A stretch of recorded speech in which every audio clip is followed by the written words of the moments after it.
복음이라는 제목으로 말씀을 함께 나누도록 하겠습니다. 오늘날 우리가 살아가는 시대를 보면 참 많은 정보가 난무한다라는 것을 느끼게 됩니다. 그래서 정보의 홍수와 같은 시대에 오늘 우리가 살아가고 있다라고 고백을 할 수가 있게 되는데요. 가깝게는 우리가 가지고 있는 스마트폰만 봐도, 유튜브 안에만 봐도 소위 상식, 정보라는 것들을 너무나 쉽게 접할 수 있는 시대가 바로 오늘날의 현실입니다. 근데 이것이 하나의 또 장점이 될 수도 있지만 이 장점이 될 수 있는 반면에 또 단점도 되는 것은 뭐냐면 이 거짓도 난무하게 된다라는 것입니다. 그러니까 진실을 분별하기에 점점 더 어려워지는 시대에 오늘날 이제 저희들이 살아가고 있다라는 것이죠. 가짜 뉴스가 진짜 뉴스보다 더 빠르게 퍼지고 또 이익을 위해 조작된 말들로 이제 사람들이 막 선동당하고 이런 상황 속에서 우리에게 진짜로 필요한 것이 무엇인가? 출처가 불분명한 정보가 아니라 참과 거짓을 분별할 수 있는 지혜가 오늘을 살아가는 또 많은 사람들 가운데, 특별히 성도들 가운데에 이 지혜가 필요하다라는 것을 또 절실히 깨닫게 되는 요주입니다.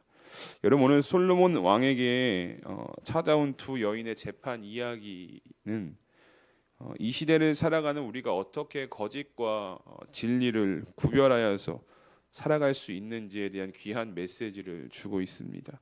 오늘 본문은 이제 지혜의 왕 솔로몬에 관한 간단한 이야기인데요. 이제 이전 말씀에서 솔로몬이 하나님께 간구함으로 듣는 마음을 구했고, 이에 하나님은 지혜와 총명의 마음을 솔로몬에게 허락해 주셨다라고 성경이 말씀을 합니다.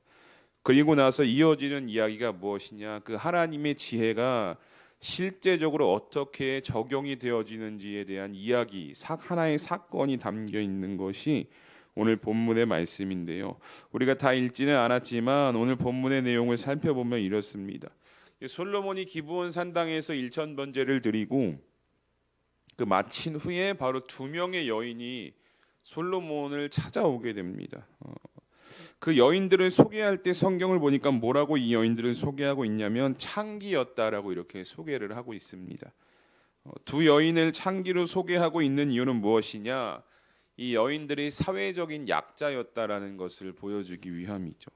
이 당시 경제적으로 어려운 여성들은 생계를 이어나가기 위해서 이렇게 창기라는 직업을 선택할 수밖에 없었던 현실에 살았거든요.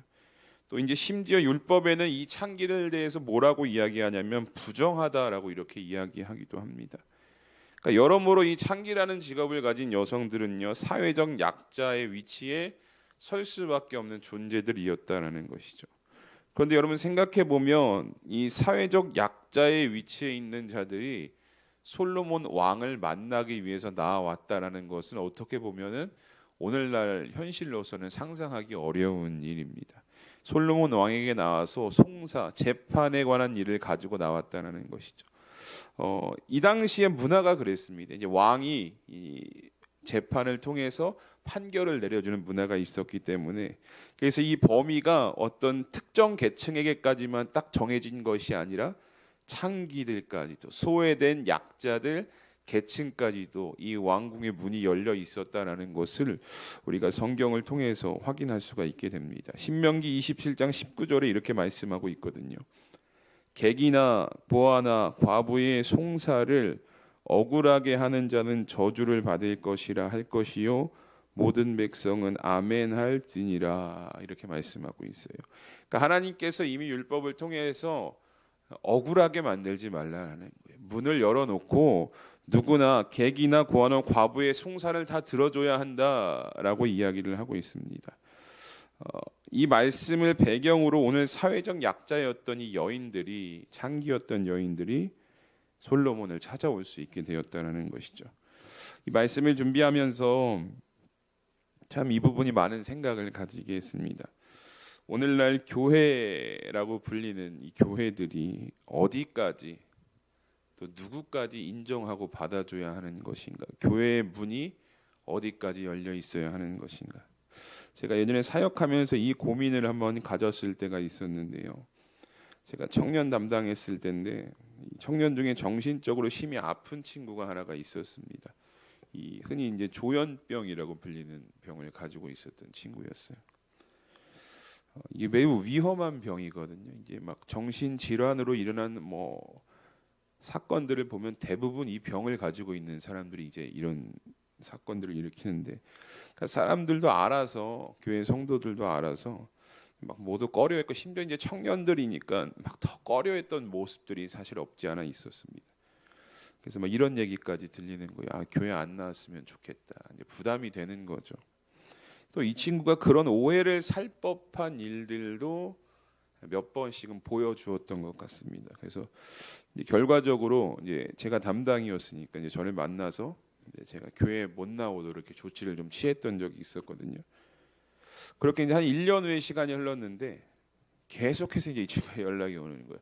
이 질병을 가지고 있는 사람들은 연락을 그렇게 계속 남한테 이렇게 취하는 어떤 행동을 하는데, 전화 와서 뭐라 그랬냐면 교회 나오고 싶다고 얘기를 하는 거예요. 교회 나오고 싶다. 저는 안 된다라고 했죠. 왜냐하면 너가 이런 일들을 했고 교회를 나올 수가 없다. 교회가 정해진 규칙이 있으니까 나올 수 없다라고 이야기를 했지만, 이제 목사잖아요. 그러니까 딜레마에 막 계속 빠지게 된 거예요. 오고자 하는 사람들을 언제까지 오지 말라고 해야 되는가에 대한 고민도 있었고, 교회에 와서 예배 드릴 수 있도록 열어줘야 하는가라는 어떤 고민이 사실 그 당시에 굉장히 많이 막 충돌했던 시기가 있었거든요. 여러분들은 어떻게 생각하십니까? 이 교회 안에, 그리스도 공동체 안에 어디까지 수용하고 받아들여줘야 되는가? 근데 참 고민이 많이 됩니다. 그런데 오늘 솔로몬 왕은 어쨌든요, 이 사회적 소외계층, 약자, 왕과 창기는 사실 거의 직분 계급의 끝과 끝에 있는 자들이거든요. 근데 송사를 듣는, 또 듣게 만들 수 있는 그 문을 열어주었다라는 것이 오늘날 교회로 살아가고 있는 우리에게 참 많은 것들을 또 생각하게 하는 것 같습니다. 무엇이 맞다, 무엇이 틀리다, 이렇게 이야기하기보다는 하나님의 마음이 어디를 향하고 있는가를 우리가 먼저 생각해 본다면 이 질문에 대한 답을 얻을 수 있지 않을까, 저는 그렇게 생각을 합니다. 여러분, 이 두 여인이요, 왕을 이렇게 찾아왔어요. 송사가 있었어요. 재판이 필요한 문제가 있어서 지금 왕을 찾아왔는데, 그들이 들고 온 문제가 무엇이었냐? 근데 이런 문제가 있었습니다. 한 집에 살았던 것 같아요, 이 두 여인이. 근데 또 같은 시기에 아이를 낳게 됩니다. 그런데 어느 날 이 여인들이 자고 일어났는데 아이 하나가 죽어 있는 것을 발견하게 됩니다. 거기에 이제 남은 살아있는 한 아이를 두고 이제 두 여인이 분쟁을 시작한 거예요. 내 아이다, 아니다, 내 아이다. 이 일이 이제 분쟁이 시작이 된 것입니다. 근데 이게 해결이 나지 않자 이 문제를 가지고 이제 왕인 솔로몬까지 찾아왔다라는 것이죠. 오늘날이면 머리카락 뽑아서 DNA 검사해서 누굽니다 딱 이렇게 판결을 내려주면 좋겠지만, 이게 참 이 당시에는 어려운 문제였거든요. 그래서 이 송사를 결국은 솔로몬에게까지 가져올 수밖에 없는 상황이 되었다라는 것입니다. 근데 여러분, 솔로몬 입장에서도 보면 난제라고 하죠. 해결하기 어려운 문제였을 거예요.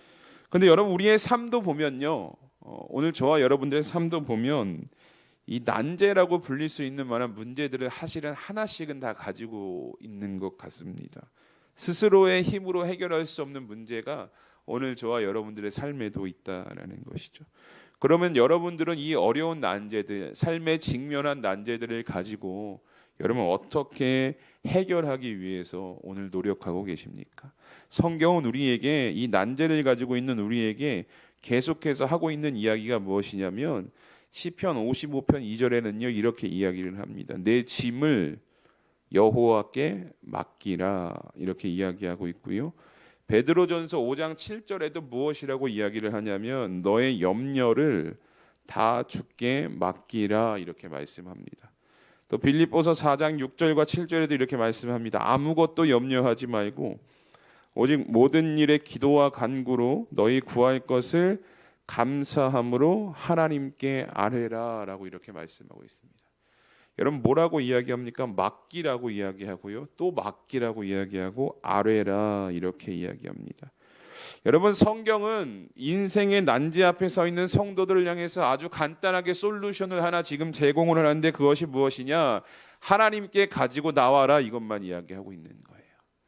여러분들의 삶에 직면한 문제, 내 힘으로 해결할 수 없을 것 같은 난제들이 있다면 성경이 우리에게 뭐라고 말씀하고 있냐?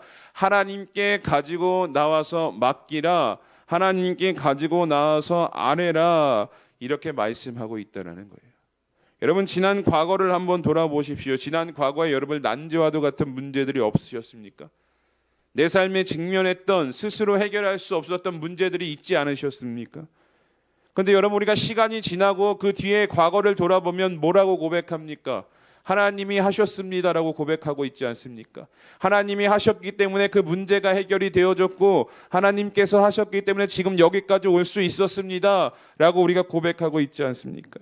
그러니까 여러분, 지나온 과거를 돌아보면요, 우리가 가지고 있었던 문제들에 대해서 우리가 어떻게 해결하기 위해서 노력했냐? 하나님께 가지고 나오셨다라는 거예요. 여러분들이 하나님께 가지고 나오셔서 맡기고 아뢰었더니 하나님께서 그 문제를 들으시고 해결하시는 놀라운 은혜를 우리의 삶 가운데 허락해 주셨다라는 것입니다. 그런데 여러분, 우리가 기억해야 할 것이 무엇입니까? 하나님은 그 과거에만 존재하는 하나님이 아니시다라는 거예요. 그저 과거에 대해 문제를 해결해 주신, 과거에 대해 난제를 해결해 주신 그 하나님은 과거에만 존재하는 것이 아니라 오늘날 여전히 우리의 삶 속에 살아계신 하나님이심을 믿으시는 여러분들 되시길 축복합니다. 그러니까 여러분, 답은 정해져 있는 거예요. 삶에 문제가 없을 수 없죠. 난제가 없을 수 없죠. 그러나 성경은, 하나님은 뭐라고 말씀하고 계시느냐? 여호와께 나와서 맡기라라고 이야기하고 있다는 것입니다. 혼자 힘들게 끙끙 앓고 계시니 말고 하나님 앞에 가지고 나오라라는 거예요. 여러분, 여호와께서 맡기라라는 건 어떤 의미일까요? 하나님께서 왜 이 문제들을, 염려들을 자신에게 맡기라고 말씀하십니까? 해결할 능력이 있으신 분이시기 때문입니다. 능력이 없으신 하나님이 아니신 거예요. 어떤 문제든지 가지고 나와서 맡기고 아뢰면 내가 해결할 테니까 너는 맡기기만 해. 하나님께서 우리에게 이렇게 말씀하고 계시다라는 것입니다. 사랑하는 성도 여러분, 삶에 어려움이 없으면 좋겠죠. 문제가 없었으면 좋겠고 난제가 없으면 좋겠지만 내 삶에 놓인 난제와 문제를 가지고 어려워하고 힘들어하기보다는 기도로 하나님을 찾고 하나님께 믿음으로 맡기실 수 있는 우리 수암교회 성도님들이 되시기를 주님의 이름으로 축복합니다. 여러분, 맡기실 때 하나님께서 해결하실 수 있는 그 은혜를 누리게 되는 것입니다. 이렇게 여인들이 하나님의 지혜를 구하며 솔로몬을 찾아와요. 이 사정을 솔로몬이 가만히 듣고 있다가 단번에 결론을 내리게 됩니다. 3장 25절에 이렇게 이야기하고 있는데요, 우리 함께 읽어보도록 하겠습니다. 3장 25절입니다. 시작. 왕이 이르되 산 아이를 둘로 나누어 반은 이 여자에게 주고 반은 저 여자에게 주라. 아멘. 이 두 여인의 송사를 들은 솔로몬의 결단입니다. 칼을 가지고 와서 살아있는 아이를 둘로 쪼개서 나누어 주라라고 이야기해요. 비인격적으로 보일 수 있고 잔인하게 보일 수 있는 모습이긴 하지만 솔로몬은 이 결단을 통해서 하나님의 지혜를 통해서 가짜와 진짜를 구별할 수 있다는 확신을 가지고 있었다는 거예요. 그리고 솔로몬의 결단대로 26절을 보니까 이렇게 문제가 해결이 되는 것을 보게 됩니다. 그 산 아들의 어머니 되는 여자가 그 아들을 위하여 마음이 불붙는 것 같아서 왕께 아뢰어 청하건대 내 주여 산 아이를 그에게 주시고 아무쪼록 죽이지 마옵소서 하되 다른 여자는 말하기를 내 것도 되게 말고 내 것도 되게 말고 나누게 하라 하는지라. 아멘. 이 솔로몬의 반응을 듣던 두 여자가 이렇게 반응을 하게 됩니다. 진짜 어머니는요, 아이를 살리는 쪽, 생명을 살리는 쪽으로 이야기를 하고요, 가짜는 생명보다 그냥 다 갖지 못하게, 너도 아니고 나도 아니고 이런 식으로의 반응을 하게 되죠. 자신의 아이는 실수로 죽였지만 남의 아이는 고의로 죽이려는 모습. 여러분, 이 모습은요, 생명의 주관자 되시고 생명의 원천 되시는 하나님의 존재를 지금 철저히 무시하고 있는 거짓된 여인의 모습이었거든요. 그러니까 솔로몬의 이 판결을 통해서 누가 진짜인지 누가 가짜인지를 완벽하게 구분해낼 수 있는 하나님의 지혜를 성경이 오늘 보여주고 있다는 것이죠.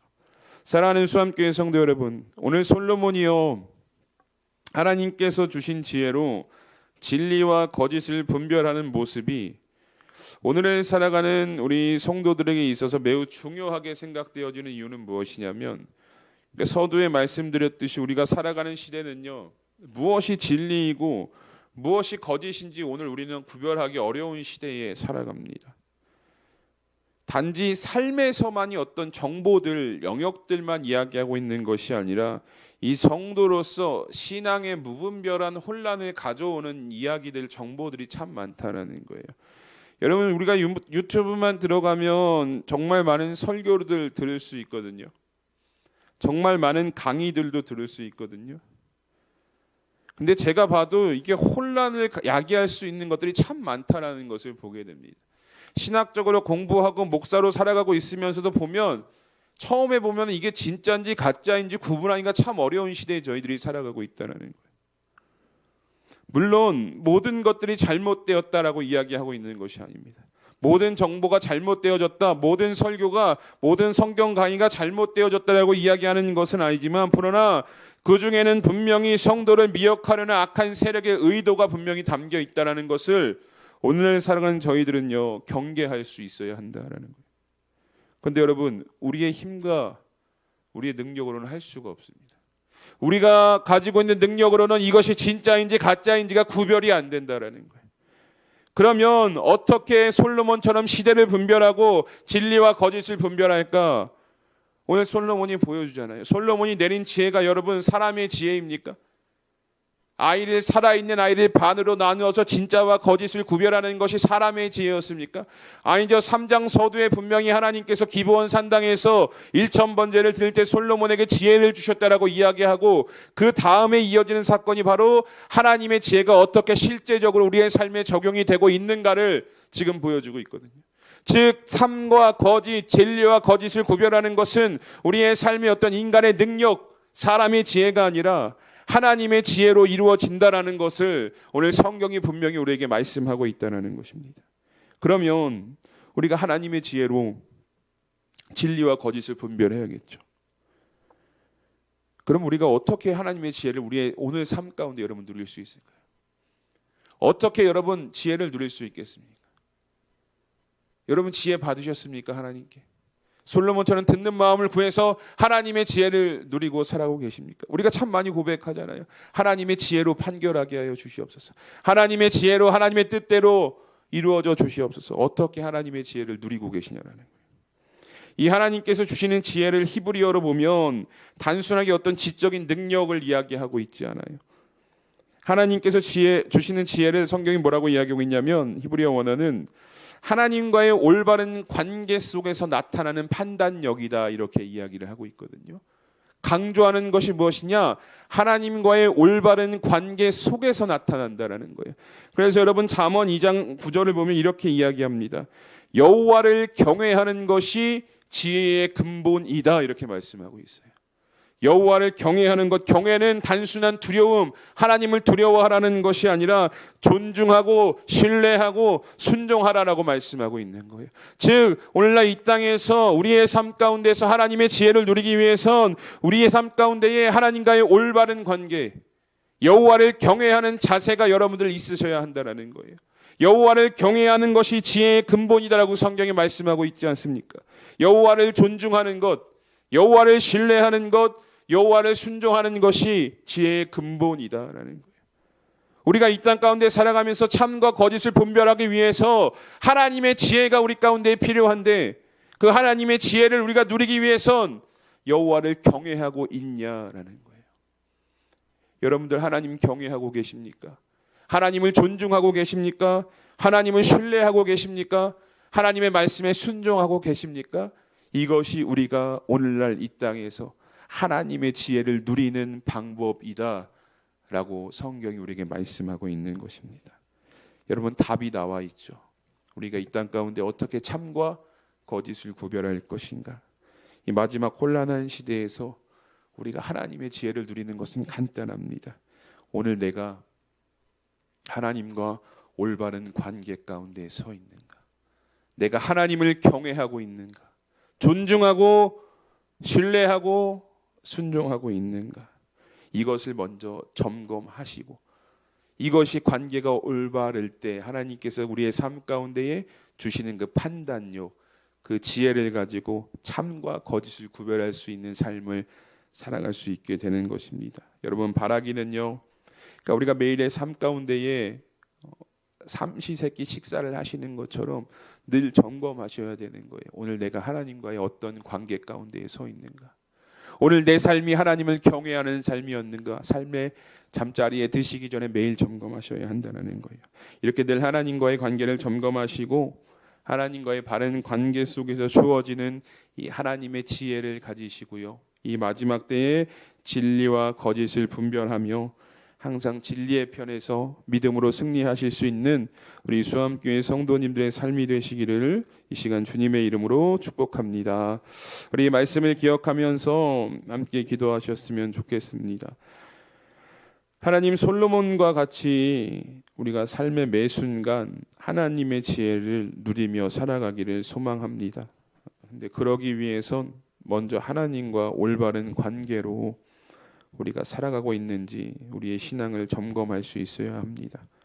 하나님 보시기에 올바르지 못했던 신앙의 모습들이 있었다면 이제 벗어버리게 하시고 하나님이 기뻐하실 만한 하나님을 경외하는 모습으로 하나님과의 온전한 관계를 먼저 누리게 하시고 또 삶에서 하나님의 지혜로 매 순간 거짓으로부터 승리할 수 있는 복된 성도의 삶을 살아가게 하여 주시옵소서라고 우리 이 시간 말씀을 기억하면서 함께 기도하며 나아가겠습니다. 다 함께 기도합니다. 하나님, 감사합니다. 오늘 말씀 속에서 하나님의 지혜가 어떻게 우리의 삶 가운데 실제적으로